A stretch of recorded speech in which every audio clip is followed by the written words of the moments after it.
रक्तबीज के माता पिता कौन थे? पौराणिक धार्मिक कथाओं के अनुसार महर्षि कश्यप और दिति के गर्भ से रक्तबीज उत्पन्न हुआ था।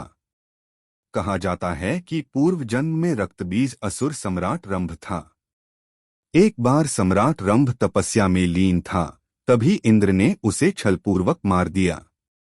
इस तरह से रक्तबीज के रूप में ही सम्राट रंभ का पुनर्जन्म हुआ। उसने फिर से घोर तपस्या की और वरदान प्राप्त किया कि उसके शरीर की एक बूंद भी धरती पर गिरे तो उससे नया रक्तबीज उत्पन्न हो जाए। रक्तबीज का क्या अर्थ है? रक्त का अर्थ लाल या खून से है और बीज का अर्थ जीव से है। इस तरह से रक्तबीज का अर्थ है खून से उत्पन्न होने वाला एक नया जीव। धार्मिक मान्यता के अनुसार आज से लाखों वर्ष पूर्व रक्तबीज नाम का एक दैत्य था जो बहुत शक्तिशाली था। कैसे हुआ रक्तबीज का अंत?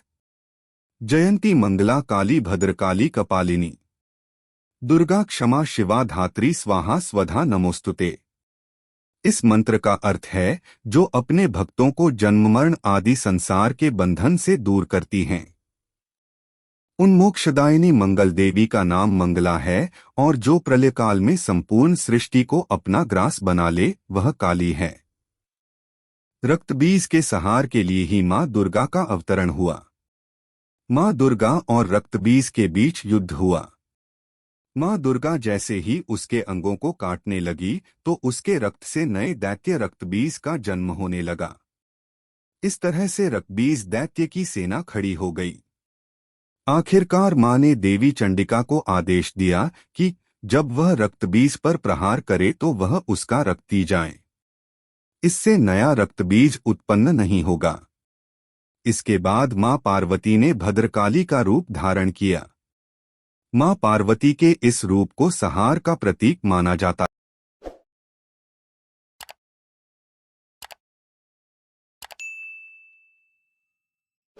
गले में मुंडमाला और दैत्यों के हटे हाथ थे।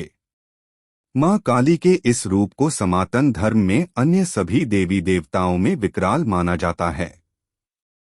जहां जहां रक्तबीज का रक्त गिरता मां उसे पी जाती और इससे नया दैत्य उत्पन्न नहीं हो पाता।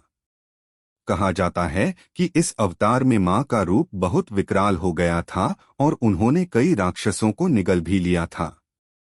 इस तरह से मां दुर्गा ने रक्तबीज का संहार किया।